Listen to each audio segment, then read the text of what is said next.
Hey everyone, welcome to practice mock. कैसे हो आप सभी? आई होप आप सभी बहुत अच्छे होंगे। तो रेलवे रिक्रूटमेंट बोर्ड आरआरबी ने जेई एंड डिफरेंट पोस्ट के लिए ऑफिशियल नोटिफिकेशन रिलीज किया है।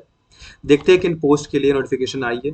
तो वो है junior engineer, depot material superintendent, chemical and metallurgical assistant, chemical supervisor research and metallurgical supervisor research. तो इन पोस्ट के लिए रिक्रूटमेंट ओपन की है आरआरबी ने, जिसके लिए डिटेल नोटिफिकेशन रिलीज किया है उन्होंने। अब चलिए देख लेते हैं कि इस नोटिफिकेशन से रिलेटेड जो जो इंपॉर्टेंट चीज़ें आपको पता होनी चाहिए।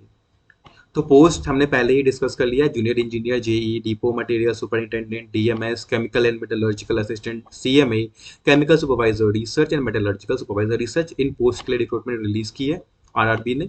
अब अगर डेट्स की बात करें, तो जो ओपनिंग डेट ऑफ एप्लीकेशन है, मतलब जिस डेट से आप अप्लाई करना स्टार्ट करोगे, वो है 30 जुलाई 2024। यानी 30 जुलाई 2024, 30th ऑफ जुलाई 2024 से आप अप्लाई करना स्टार्ट कर सकते हो वेरियस पोस्ट के लिए।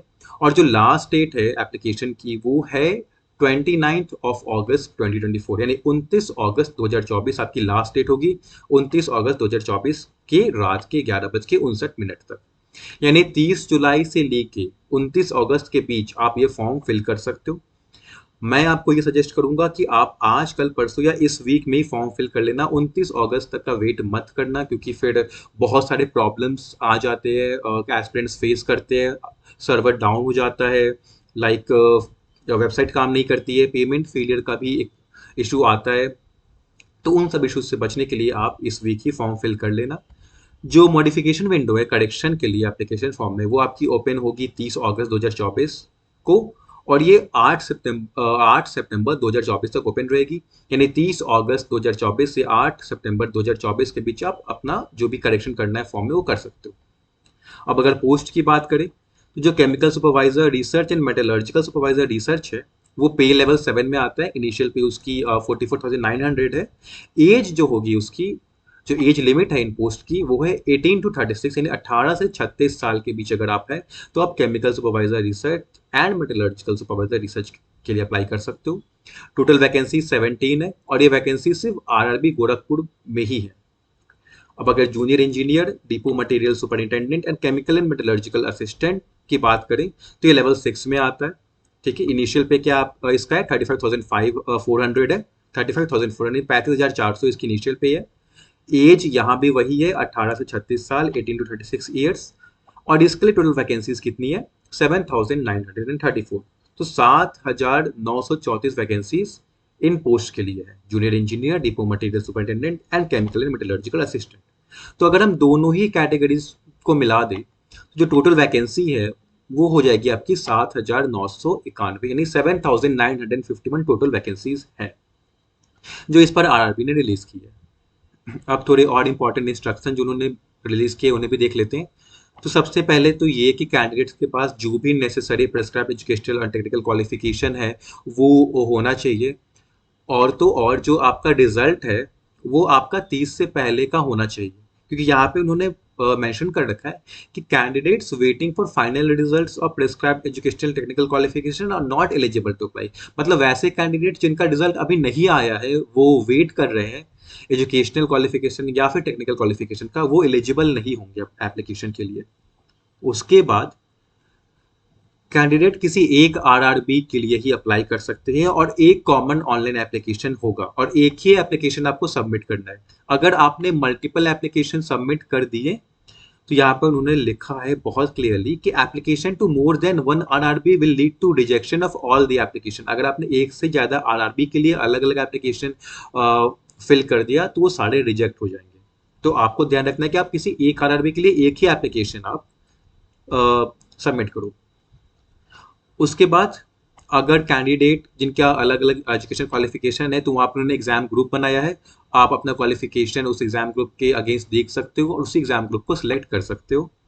ठीक है, उसके बाद और देख लेते हैं क्या क्या है जो इंपॉर्टेंट चीज़ें हैं। एज जैसे हमने डिस्कस किया, 18 to 36 ईयर्स एज है। ठीक है, दो स्टेज में होगा आपका एग्जाम, एक आपका सीबीटी होगा, कंप्यूटर बेस्ड टेस्ट। उसके बाद आपका डॉक्यूमेंट वेरिफिकेशन होगा, और फिर मेडिकल एग्जामिनेशन होगा। ठीक है, नेगेटिव मार्किंग भी है, 1/3 मार्क आपके कटेंगे अगर आपने रॉन्ग आंसर मार्क कर दिया सीबीटी कंप्यूटर बेस्ड टेस्ट में, तो नेगेटिव मार्किंग भी है। ठीक है, उसके बाद देखें, हाँ एक और चीज़ है, आपको आरआरबी की साइट पे एक अकाउंट क्रिएट करना होगा। अगर आपने अकाउंट क्रिएट नहीं किया है तो आप अकाउंट क्रिएट कर ले, उसके बाद आप ये जो एप्लीकेशन है वो आराम से फिल कर पाएंगे। उसके बाद इंपॉर्टेंट बातें जो है वो हम देख लेते हैं।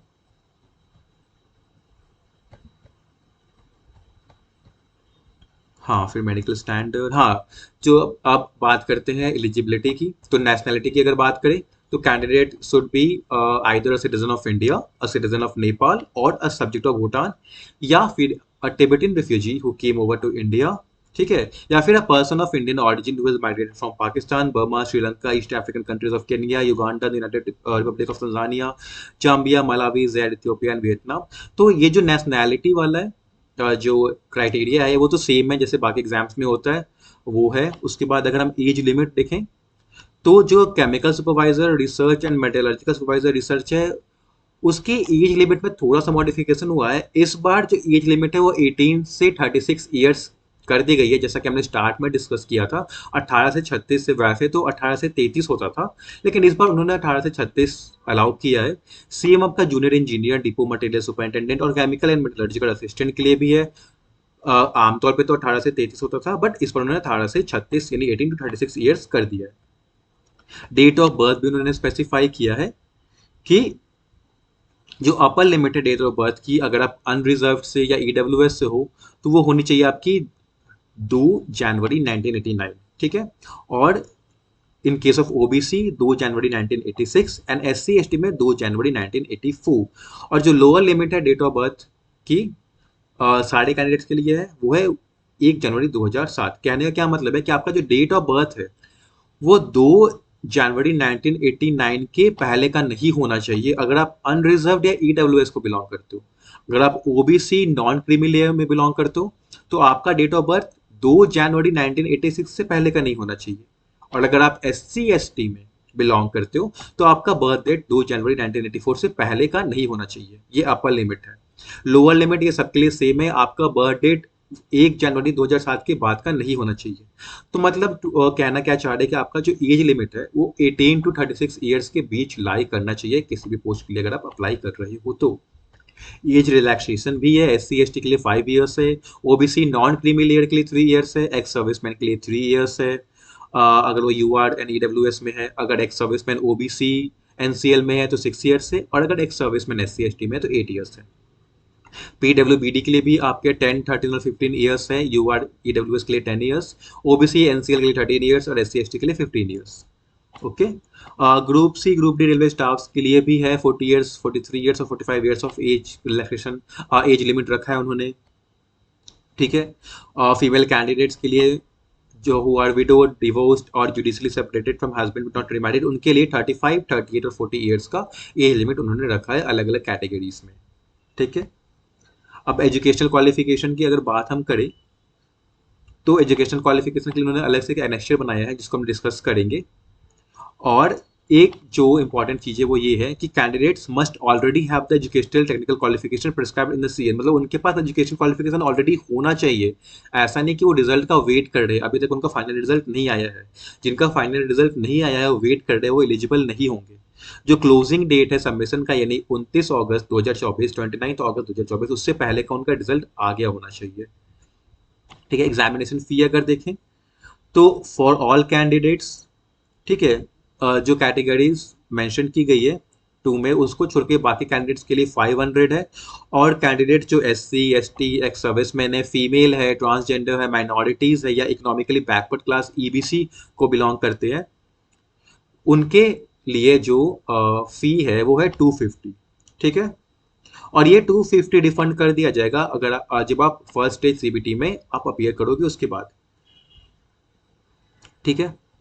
अब इन्होंने ये भी लिखा कि उन्हीं कैंडिडेट्स को मिलेगा रिफंड जिन्होंने अटेंड कर किया होगा फर्स्ट स्टेज सीबीटी, ठीक है। Mode of fee payment online mode है, ओके। फिर और हम देखें और क्या है। वर्टिकल रिजर्वेशन जैसे हमने बात की कि सीएन रिजर्वेशन देता है इकोनॉमिकली वीकर सेक्शन को, शेड्यूल कास्ट को, शेड्यूल ट्राइब को, other backward class OBC non creamy layer को। और साथ ही हॉरिजॉन्टल रिजर्वेशन भी रहती है एक्स सर्विसमैन और पीडब्ल्यूबीडी के लिए, ठीक है। अब आते हैं और भी कुछ इम्पोर्टेंट जो इंफॉर्मेशन है वो है, हाँ, रिक्रूटमेंट प्रोसेस। तो रिक्रूटमेंट प्रोसेस क्या होगा, 3 स्टेज में होगा आपका, ठीक है। First stage CBT, CBT 1, second stage CBT, CBT 2, उसके बाद डॉक्यूमेंटेशन और डॉक्यूमेंट वेरिफिकेशन डीवी, फिर मेडिकल एग्जामिनेशन, ठीक है। जो पहला स्टेज होगा सीबीटी का, उसमें 90 मिनट्स आपको मिलेंगे 100 क्वेश्चन अटेम्प्ट करने के लिए। पीडब्ल्यूबीडी कैंडिडेट्स को 120 मिनट्स मिलेंगे। जो फर्स्ट स्टेज सीबीटी है, हाँ, उसमें जो सब्जेक्ट्स होंगे वो होंगे मैथमेटिक्स, जनरल इंटेलिजेंस और reasoning, general awareness, general science. फिर उन्होंने यहाँ पे टेबल भी दे रखा है, जिसमें सीबीटी 1 में मैथमेटिक्स से 30 क्वेश्चन पूछे जाएंगे 30 मार्क्स के, जनरल इंटेलिजेंस एंड रीजनिंग से 25 क्वेश्चन 25 मार्क्स के, जनरल अवेयरनेस के 15 क्वेश्चन 15 मार्क्स के, जनरल साइंस के 30 क्वेश्चन 30 मार्क्स के। यानी सीबीटी में आपके टोटल 100 क्वेश्चन होंगे और 100 मार्क्स का होगा और 90 मिनट्स आपको मिलेगा पेपर को फिनिश करने के लिए, ठीक है। उसके बाद सेकंड स्टेज सीबीटी होगा, जिसमें आपको 120 मिनट्स मिलेंगे और इसमें 115 क्वेश्चंस होंगे और 160 मिनट्स इन केस अगर आप पीडब्ल्यूबीडी में आते हो तो 160 मिनट्स, बाकी रेस्ट जो जितने भी कैंडिडेट्स होंगे उनको 120 मिनट्स मिलेगा सीबीटी 2 में। 150 क्वेश्चन होंगे, जनरल अवेयरनेस पूछा जाएगा, इसमें फिजिक्स एंड केमिस्ट्री होगा, कंप्यूटर एप्लीकेशन होगा, एनवायरमेंटल पोल्यूशन कंट्रोल होगा, टेक्निकल एबिलिटीज होगी। यहाँ पे इन्होंने सीबीटी 2 का टेबल दे रखा है। जनरल अवेयरनेस 15 क्वेश्चन 15 मार्क्स के, फिजिक्स एंड केमिस्ट्री से 15 क्वेश्चन 15 मार्क्स के, basics of computers and application 10 question 10 marks, basics of computer and pollution control 10 question 10 marks, और टेक्निकल एबिलिटी से 100 क्वेश्चन 100 मार्क्स के पूछे जाएंगे। टोटल आपके 150 क्वेश्चन होंगे 150 मार्क्स के और टाइम मिलेगा 120 मिनट्स, ठीक है। अब यहाँ पे इन्होंने एग्जाम ग्रुप बनाया है। यहाँ पे अगर जैसे अलग अलग आपके पास अगर 3 इयर्स डिप्लोमा है इंजीनियरिंग में या बैचलर डिग्री है इंजीनियरिंग में इन डिसिप्लिन में, लाइक अगर मैकेनिकल में है, प्रोडक्शन में है, ऑटोमोबाइल में है, मैन्युफैक्चरिंग, मैकेट्रॉनिक्स, इंडस्ट्रियल में है, तो आप आओगे मैकेनिकल एंड अलाइड इंजीनियरिंग के ग्रुप में, तो आप इस ग्रुप को सिलेक्ट करोगे। सिमिलरली अगर आपका इलेक्ट्रिकल है, ठीक है, तो आप इलेक्ट्रिकल एंड अलाइड में इंजीनियरिंग में का ग्रुप सिलेक्ट करोगे। अगर आपका कम्युनिकेशन इंजीनियरिंग है, computer science and C engineering है, सीएससी है, कंप्यूटर साइंस है, आईटी है, इंफॉर्मेशन टेक्नोलॉजी है, तो आप इलेक्ट्रॉनिक्स एंड अलाइड इंजीनियरिंग आप ये ग्रुप सिलेक्ट करोगे। और अगर आपका सिविल है तो आपका civil and allied engineering group को आप सिलेक्ट करोगे, ठीक है। तो ये जो पूरा नोटिफिकेशन है ये वैसे मैं डिस्क्रिप्शन बॉक्स में डलवा दूंगा, तो वहां से आप रेफर कर सकते हो कि आपका एजुकेशन क्वालिफिकेशन क्या है और आपको किस एग्जाम ग्रुप को सिलेक्ट करना है, ठीक है। और अगर बीएससी केमिस्ट्री फिजिक्स है तो एग्जाम ग्रुप सीएमए होगा। उसके बाद यहाँ पे केमिकल एंड मेटलर्जिकल सुपरवाइजर का भी ग्रुप है, ठीक है। तो आप यहाँ पे से आप देख सकते हो। उसके बाद आपका डॉक्यूमेंट वेरिफिकेशन होगा और फिर आपका उसके बाद मेडिकल एग्जाम होगा। अब अप्लाई कैसे करना है आपको, तो आपको हाँ, candidate must first create for this CN through the given link given in the official RRB website. Link RRB की वेबसाइट पे आपको एक अकाउंट क्रिएट करना होगा, अगर आपका अकाउंट ऑलरेडी क्रिएटेड नहीं है, ठीक है। अगर आपका क्रिएटेड है तो आप वहीं से अप्लाई कर सकते हो उसी अकाउंट का यूज करके। बट अगर आप न्यू एस्पिरेंट हो, न्यू कैंडिडेट हो, तो आपको एक नया अकाउंट बनाना पड़ेगा और फिर वहां से आप अपना पोस्ट के लिए अप्लाई कर सकते हो। यहाँ पे आरआरबी की वेबसाइट्स दे रखी है इन्होंने, ठीक है। उसके बाद देखिए अगर और कुछ भी इंपॉर्टेंट इंफॉर्मेशन है तो वो भी हम डिस्कस कर लेंगे। नहीं, जितना भी इंपॉर्टेंट इन्फॉर्मेशन था regarding dates, vacancies, education qualification, exam pattern और किन किन पोस्ट के लिए रिक्रूटमेंट है, वो सब हमने ऑलरेडी डिस्कस कर लिया है यहाँ पे। तो एज सच हाँ, कुछ और इम्पोर्टेंट है नहीं।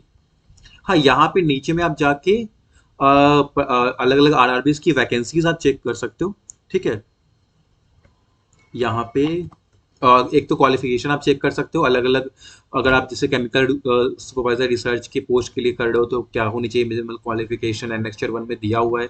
तो नीचे जाकर आप चेक कर सकते हो कि आप आपका जो क्वालिफिकेशन है, एजुकेशनल टेक्निकल क्वालिफिकेशन, वो जिस पोस्ट के लिए आप अप्लाई कर रहे हो उसे मैच करता है या नहीं करता है, किस पोस्ट के लिए आप अप्लाई कर सकते हो वो इस टेबल से आप कर सकते हो।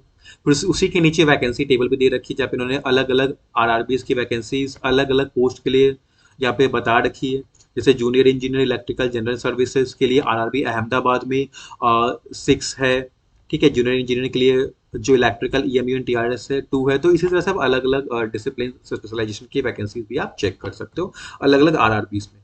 बट ध्यान देना कि आप किसी एक आरआरबी के लिए अप्लाई कर सकते हो, मल्टीपल आरआरबी के लिए अप्लाई मत कर देना, सारे पोस्ट रिजेक्ट हो जाएंगे। तो एक आरआरबी के लिए एक पोस्ट के लिए ही अप्लाई करना, ठीक है। तो ये था पूरा आपका नोटिफिकेशन। आई होप आपको सारे जो इंपॉर्टेंट डिटेल्स हैं वो पता चल गई हैं, इंपॉर्टेंट डेट्स आपने नोट करके रख लिए हैं। कोई भी अगर आपको डाउट हो आप कमेंट बॉक्स में हमसे शेयर कर सकते हो, हम आंसर कर देंगे डाउट का। अब जो भी एस्पिरेंट्स हैं जो इस आरआरबी जेई एंड जो भी अदर पोस्ट है उनके लिए अप्लाई करने जा रहे हैं, प्रिपेयर करेंगे, तो उन सभी के लिए प्रैक्टिस मॉक पे मंथ एंड ऑफर चल रहा है। कूपन कोड आपको लगाना है जुलाई JULY, और आपको 30% डिस्काउंट मिल जाएगा। ठीक है, आप देख सकते हो कि जितने भी इंजीनियरिंग है इंक्लूडिंग आरआरबी जेई, उन सभी के मॉक्स हमारे पास अवेलेबल होते हैं। इसके अलावा जितने भी एसएससी एग्जाम्स है, बैंक एग्जाम्स है, रेगुलेटरी एग्जाम्स है, मतलब जितनी तरह के भी गवर्नमेंट एग्जाम्स होते हैं, सारे की mock study courses PDFs available होते हैं। तो अगर आप इस एग्जाम के लिए अप्लाई कर रहे हो, लाइक एसएससी जेई के लिए अप्लाई अगर कर रहे हो, तो इसके लिए भी आपको मॉक्स मिल जाएंगे। ठीक है, कूपन कोड कौन सा लगाना है आपको? जुलाई JULY, ये कूपन कोड आपको आप लगाओगे तो 30% डिस्काउंट आपको मिल जाएगा। तो ठीक है, फिर जो भी एस्पिरेंट्स इसके लिए अप्लाई करने वाले हो उन सभी को प्रैक्टिस मॉक की टीम की तरफ से ऑल द बेस्ट। अच्छे से प्रिपेयर करना और एग्जाम क्लियर कर लेना और जॉब जरूर ले लेना। Okay, thank you.